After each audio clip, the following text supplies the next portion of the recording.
Caros irmãos e irmãs em Cristo Jesus, a palavra de Deus, neste quinto domingo do tempo comum, ela se mostra de modo muito especial naquele aspecto com a qual ela mesma se descreve, uma espada de dois gumes, uma espada afiadíssima que penetra, divide, separa e mostra quem realmente somos.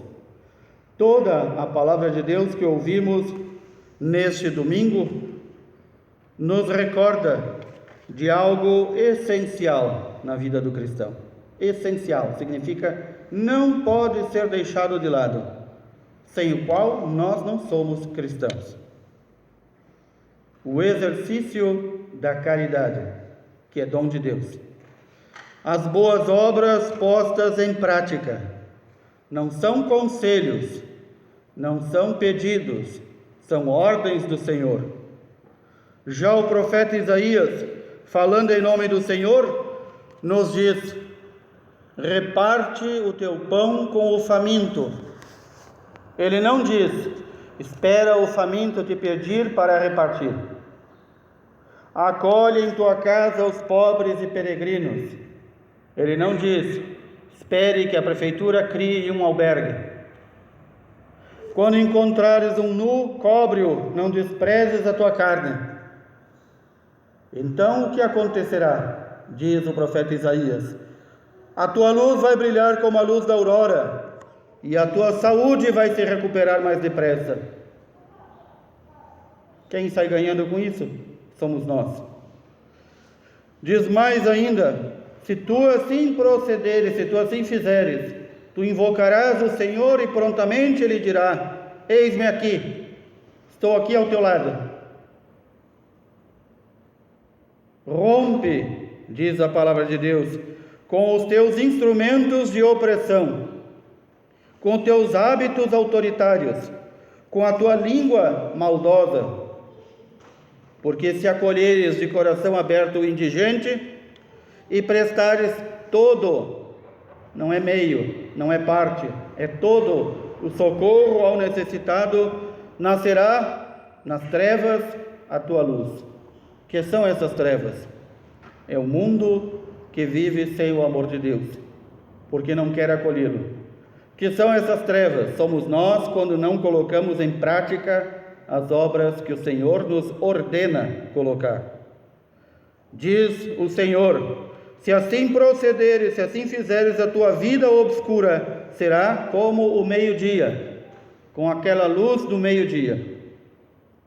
Vejamos, caríssimos irmãos e irmãs, que não é um conselho, repito, não é uma admoestação, é uma ordem do Senhor, e não é nova. Tem pelo menos 700 anos antes de nosso Senhor Jesus Cristo. É isto que o Senhor coloca como prática esperada de cada um de nós. O Senhor, ao nos dizer: vós sois o sal da terra, vós sois a luz do mundo. Quantas vezes já pregamos este Evangelho? Quantas vezes já ouvimos este Evangelho e ainda não o pusemos em prática? Se o sal perder o sabor, serve apenas para ser pisado como areia. Se a luz que foi acesa em ti pelo batismo não se mantiver acesa, está sendo escondida os dons que Deus te deu. Diz mais ainda o Senhor, que a luz, nossa luz, que recebemos do Senhor, deve brilhar diante dos homens. Isso não significa que a caridade feita deva ser mostrada, mas ela é explícita, mesmo feita no silêncio. Ela é a melhor e mais perfeita pregação, porque aí estaremos pregando com as obras, não apenas com a boca. Aí nós estaremos dizendo ao mundo: eu não apenas confesso o Senhor com a boca, mas confesso também com minhas obras, porque eu faço as obras que o Senhor me ordenou fazer. De modo muito simples, podemos todos nós, como igreja, fazermos-nos a pergunta: estamos sendo o sal da terra e luz do mundo? Agora há pouco eu celebrei na Capela São José.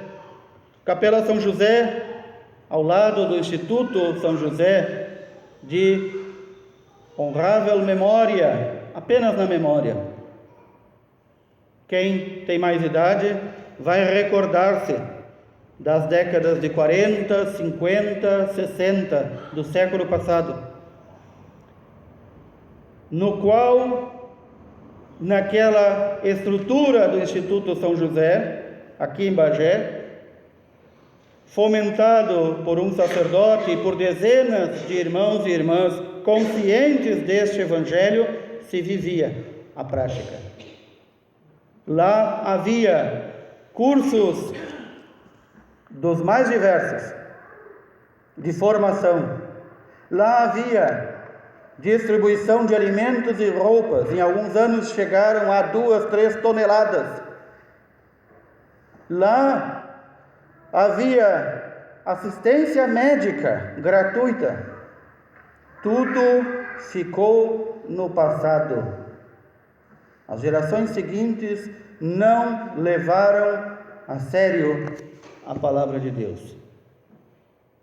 Não podemos ficar agora entre duas coisas: uma, louvando o passado, que era uma maravilha, e louvando o passado mais remoto, que era uma tristeza. Temos que nós começarmos a tomar consciência, ou em linguagem bem comum e popular, para que todos entendam, tomarmos vergonha na cara e assumirmos o compromisso que o Senhor nos deu. São nos pequenos gestos de acolhida, de amor ao próximo, por amor a Cristo, por amor a Ele, é que se traduz aquilo que muitas vezes se chama hoje em dia ação social da igreja. Nem precisaria esse nome pomposo se nós vivêssemos de fato como cristãos. E digo nós, não digo vós, nós, estou junto, somos igreja. Esta igreja do Senhor, que fundou os primeiros hospitais no mundo, quando no mundo não havia hospitais. Esta igreja do Senhor, que fundou as primeiras escolas e universidades do mundo, quando não havia nada disso. Esta igreja que acolhia os peregrinos. Esta igreja, onde está? Está no passado? Estão nas glórias do passado? Estas obras que devemos fazer, nos diz o Senhor, elas não servem para nos engrandecer, elas podem nos ajudar, como diz a palavra de Deus, a recuperar a saúde do corpo e da alma. Os nossos médicos hoje em dia, mesmo o médico menos instruído, sabe desta verdade que fala a palavra de Deus. Aquele que vive só para si, com as coisas só para si, fechado no seu problema, começa com suas neuroses, com suas doenças, com os seus tiques, com os seus quilos de remédio. Por quê? Porque o remédio verdadeiro está na palavra de Deus. E ele diz: abra-te, doe-te, faça do teu pouco muito para os outros. E mais, a luz do Senhor vai resplandecer sobre ti, se assim fizeres. A luz do Senhor vai transformar-te, vai fazer recuperar a saúde do corpo. Vejam, meus irmãos e minhas irmãs, o nosso corpo, que mais cedo ou mais tarde será pasto dos vermes. O Senhor se preocupa com o nosso corpo, com a nossa saúde, nos quer bem. Ele nos criou. Até nisso o Senhor se preocupa. Mais ainda, o Senhor quer que, assim procedendo, nós sejamos a sua luz no mundo, para que descrentes, ateus e atoas, que são a grande maioria, vendo as nossas obras, digam: ali há um cristão que crê com a boca e com o coração, e que põe em prática. É necessário que o mundo veja, aquilo que já não mais vê. E quando não mais vê, o mundo vai buscar em outros lugares aquilo que não encontra na igreja do Senhor. Tudo isso é fruto, em grande parte, do paternalismo com o qual fomos criados. O paternalismo é esperar que o papai faça ou que alguém faça por nós. E então, se temos indigentes e pobres, mas a prefeitura tem que fazer um albergue municipal. Se temos doentes, mas é dever do Estado providenciar o hospital. E nós? O que fazemos? Quando nós não assumimos os nossos compromissos e as ordens do Senhor, outros assumem, não com a intenção de revelar o Senhor. E aí nós vemos tantas seitas, que têm tantas obras ditas de caridade, são de filantropia. É muito diferente. Filantropia é fazer o bem ao outro por ser um outro como eu. Caridade é fazer o bem ao próximo, até mesmo aos inimigos, por amor a Cristo. E a caridade é um dom de Deus que deve ser infundida em nós. Se nós ainda não somos caridosos, devemos pedir o dom da caridade e depois, recebido o dom, pô-lo em exercício. Aqui vem a palavra de Deus, como dizia, como ela mesma se descreve, como uma faca de 2 gumes, como uma espada de 2 gumes que corta e divide. Quem são meus discípulos? Aqueles que seguem e fazem e executam a minha palavra, ou aqueles que estão dormindo? Quem são os meus discípulos? O Senhor separa. Recordemos que no final da nossa vida seremos julgados pelo amor, o amor que é Deus, mas também pelo amor, com letra minúscula, que é o amor que tivemos aos outros. O Senhor, no seu Evangelho, nos diz que no dia do juízo Ele nos perguntará: eu estive com fome, eu estive com sede, eu estive preso, eu estive nu, eu estive nestes irmãos que necessitavam, e tu me acolheste, e tu me vestiste, tu me deste de comer, tu me visitou quando eu estive preso, tu me cuidaste. Tudo isso o Senhor vai nos perguntar. Ele não vai perguntar quantos terços tu rezaste, quantas procissões foste atrás. Ele vai nos perguntar isso.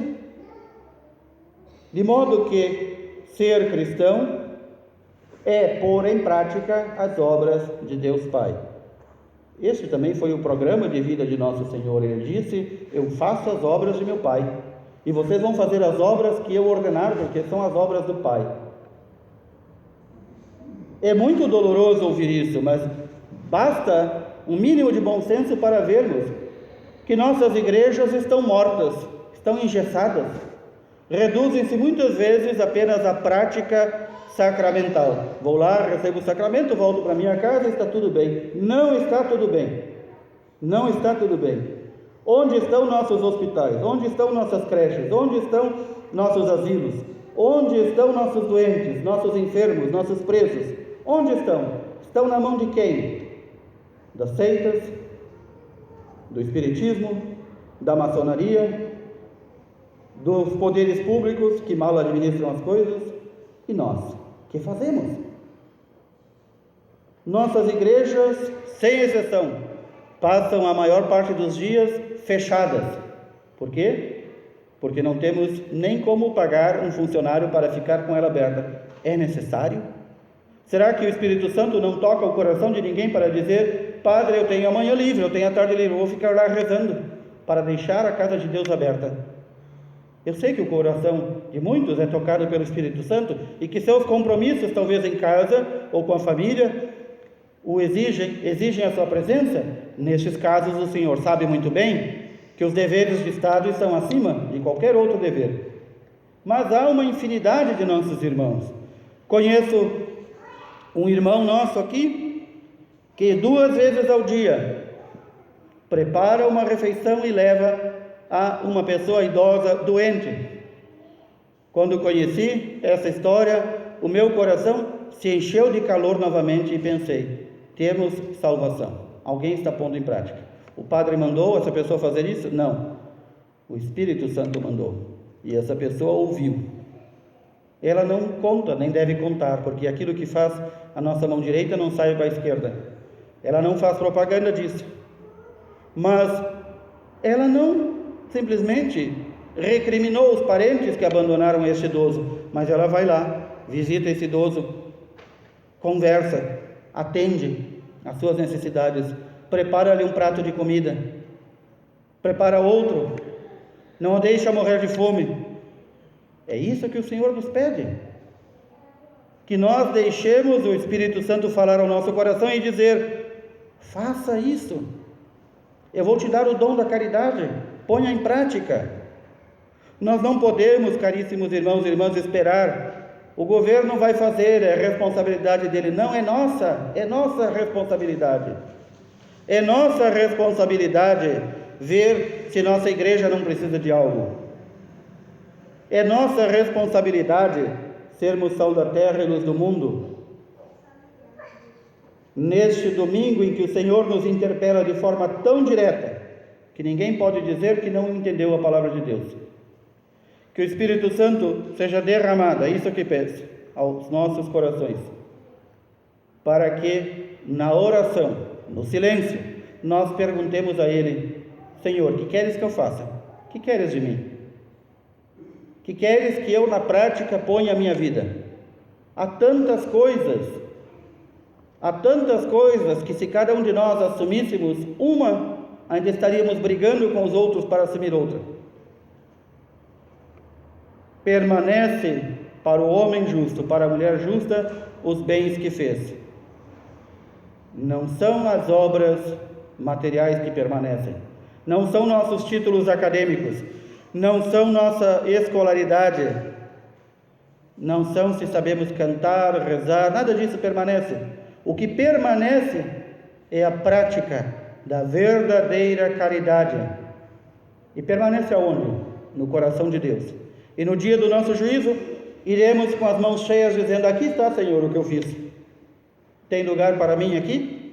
E o Senhor vai dizer: vinde bendito de meu Pai, vinde para o reino que foi preparado desde toda a eternidade, porque eu estava com fome e me deste de comer, eu estava com sede e me deste de beber, eu estava nu, abandonado, jogado pelo caminho, eu era preso, e tu fizeste por amor a mim. Neste final de semana, repito, quero pedir ao Senhor que derrame sobre toda a sua igreja esta luz e este dom da caridade, para que nós despertemos e não sejamos mais uma igreja que cochila, que dorme, para que todos os homens, ateus, crentes ou descrentes, à toa, todos eles, vejam as nossas obras, que são as obras do Pai, se convertam e creiam no Senhor. Louvado seja nosso Senhor Jesus Cristo.